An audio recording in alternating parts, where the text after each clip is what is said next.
Okay, 7 out of 100, gentlemen. Hello. Today, I was offered not one, but two different little jobs. So I've been out of employment, actual employment, for 3 years now, and I've been sort of figuring it out on my own since then. Not quite entirely on my own, but most of it has been on my own, or a lot of it has been on my own. I've made a lot of mistakes in that time, as most people do. I feel like most people go through this phase when they're 16 or 17, maybe a little bit later, early 20s, whenever, or when you get out of college. Um, but I was a bit of a late bloomer. It was, the employment space was never for me. And it doesn't mean that I don't work. That's what a lot of people don't understand. Um, but there's this idea of hustling. And I think it's a really valuable skill to have. There's a pretty good friend of mine. I sort of lost touch with him over the years, but he's like the nicest guy ever, and he taught me a lot. And he I guess informed me. He told me something early on. He basically said, if I gave a $20 bill to a kid down in Mexico, and I told him, turn it into 40 and you can keep 20 and give me back my 20, he would go and he would do it in a day easily.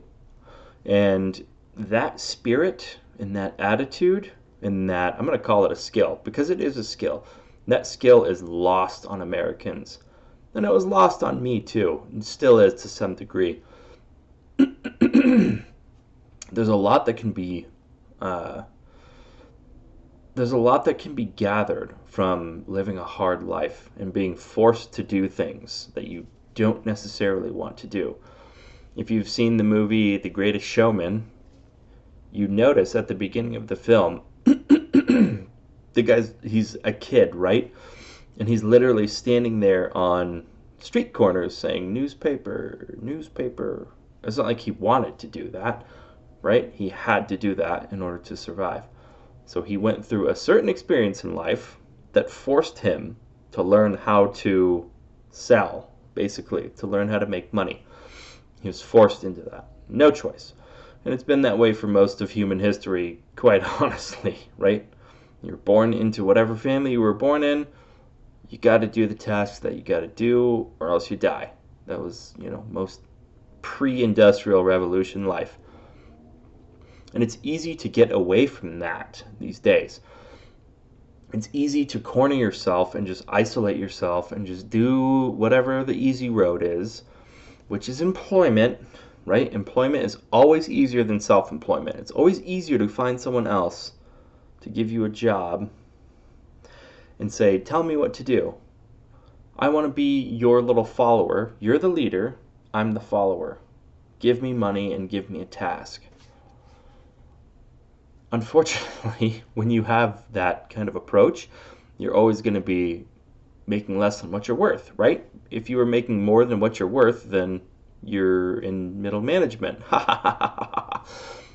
No, but you can develop yourself and you can develop skills in order to make yourself valuable, right? And I think that's one of the biggest scams of our time. This idea of just go to college and start a career. That whole thing is a gigantic lie. It's absolutely ridiculous. I have a friend. He was my brother's friend when we were growing up. My brother's 4 years older than me. I probably met him when he was 13. I was like 9 or 10, something like that. And he's a lawyer now. I hadn't seen him, and I saw him recently, and I hadn't seen him in years. It was probably been 6 or 7 years. And he's so different. He followed the advice, right? He went to school and he got a career. He actually went to school for some bullshit degree to begin with. It was some kind of like I don't think it was political science. It was a science degree, and he wound up not using it at all, and he went into a bunch of debt for it. But then he went to law school afterwards, and he became a lawyer. but you can see it. You can see it all over him. He used to be this high energy, charismatic, funny, joking, high spirits kind of guy. He was always really, really disagreeable, but you know, that's not the same thing as being drained and just being like, you can tell when someone's just stressed and up to their neck in nonsense and dealing with things they don't want to deal with and doing all this kind of shit. I took one look at him and it was like, man, oh God. And he was one of the ones that offered me the job, by the way. I saw him a couple days ago, saw him again today. I think I don't know if it's going to be this weekend, but soon I'm going to sit down and just have dinner with him and talk to him, just because I haven't seen him so long. But, a couple of years ago, I had mentioned to him that I didn't have a job, right? And I was looking for people. I was looking for investors for real estate deals at the time. And he was kind of flirting with the idea, but he didn't go for it. But today, when I saw him, he was like, "Are you still looking for work, by the way?" And it was just like, dude, I have a lot better options than this, and I don't want to deal with this. Like, you're visibly, oh God, I would not last there. That would get to me. That would eat me down and wear me down in like under a month. I can't put up with shit like that anymore. I just refuse to put up with that shit.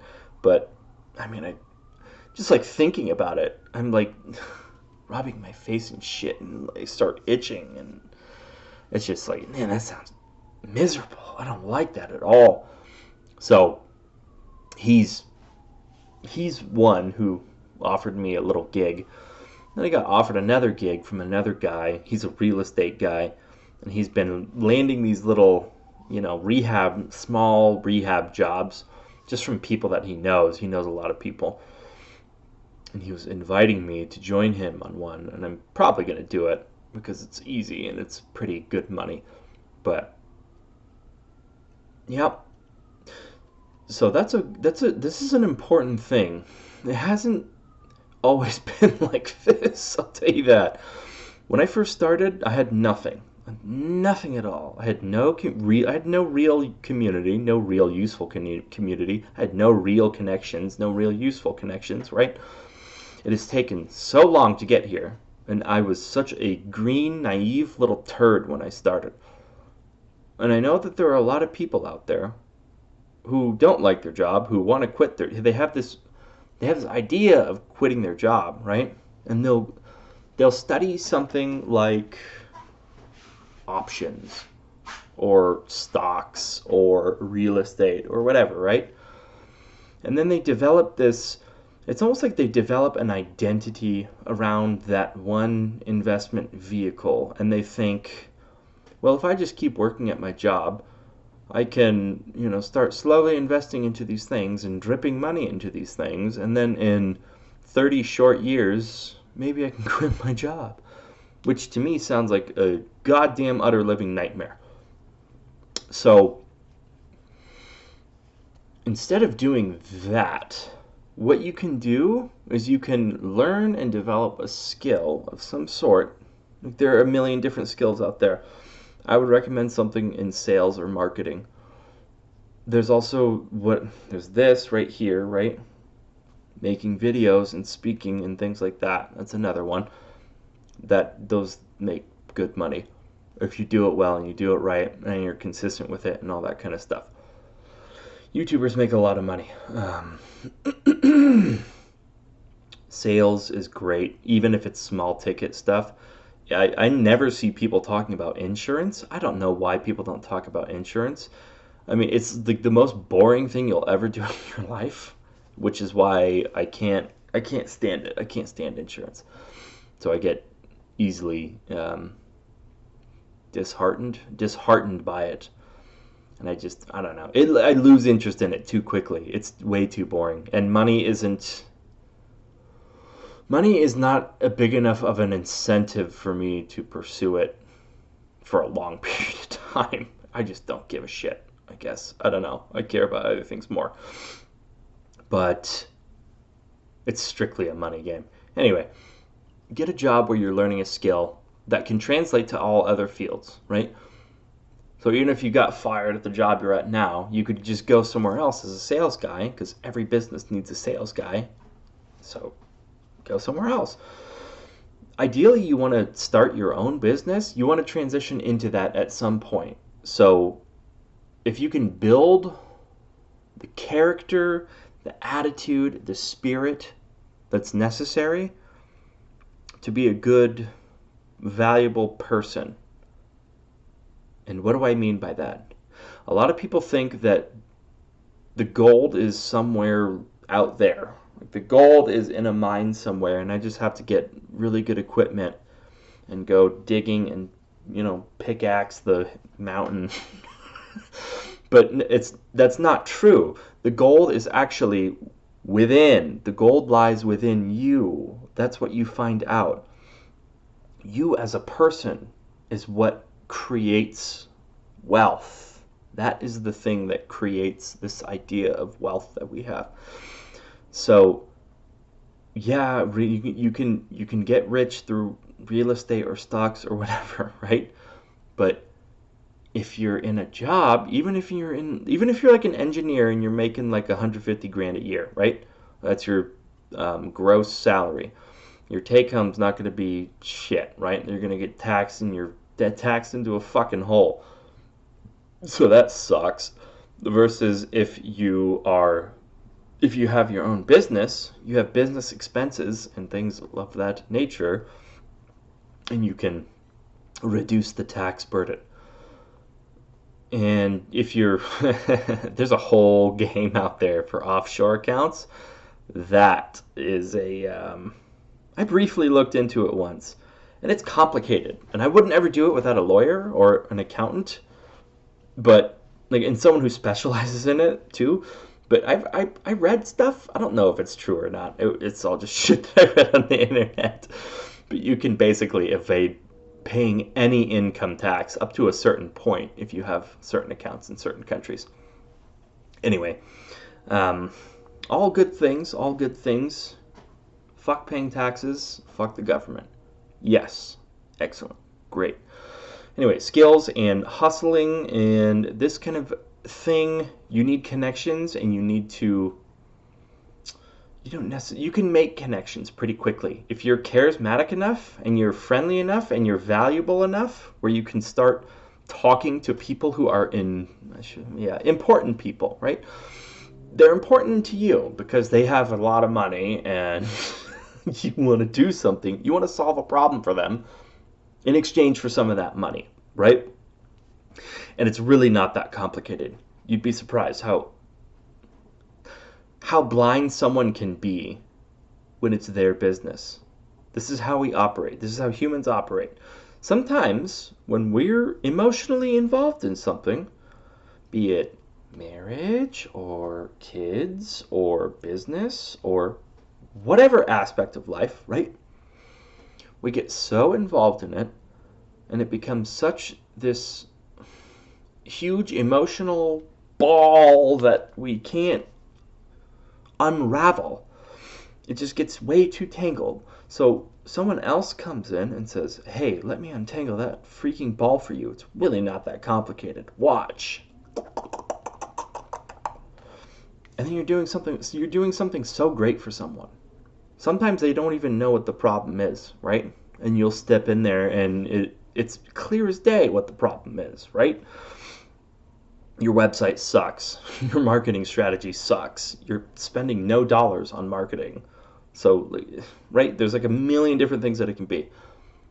But knowing it, you kind of have to do it first, right? You kind of have to either manage a business or own and run a business to know what common problems are that you'll run into. Anyway, I encourage anyone to go down that path. I did it poorly, and I did it with lots of pride and lots of arrogance, and I paid the price for it. I paid dearly for it. It took its toll on me. but I'm still fucking standing, and I'm never going to give up. I will tell you that right now. And that's another thing, is developing that spirit where you're not just going to fucking quit, no matter how hard it gets. Even if you're facing homelessness, right? Which, thank God, right? Thank God, literally, thank him up. Thank God that I never had to be homeless. I faced it more than once, and I cut it real close, but I never wound up actually on the streets, which is great. Some people aren't that lucky, which sucks, but that's part of the game, man. It's part of you have to risk something. There's no way around it. You have to risk it, and you have to just bite your fucking lip and just go in hard. Go in hard and just eat dirt and say, look, there's a bunch of granules of dirt in my mouth. Well, that's really gross and tastes like shit and it's uncomfortable. Okay, get up and keep running, right? You can't ever give up.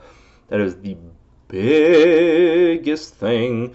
If you can have that attitude of never giving up, and if you can do something consistently for, I don't know, more than a year, ideally, if you can do those two things combined, the grit and the consistency, if you can master those two things, you will make it.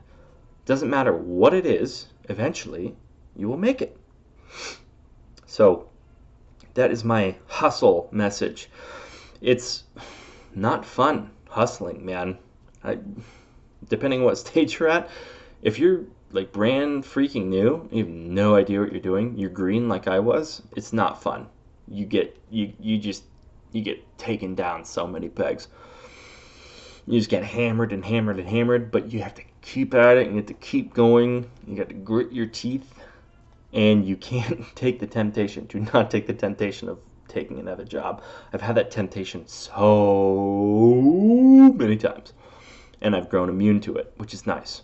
I'll take a little, I'll take gigs where I'm in control of what's going on, like the bathroom remodel thing, or some kind of, that's more of a partnership, I guess, but I'll still take that too, because it's technically a business, and I know what he negotiated on the remodels, and it's going to be good, and it's going to get done quick. Anyway, keep at it, keep trying, never give up.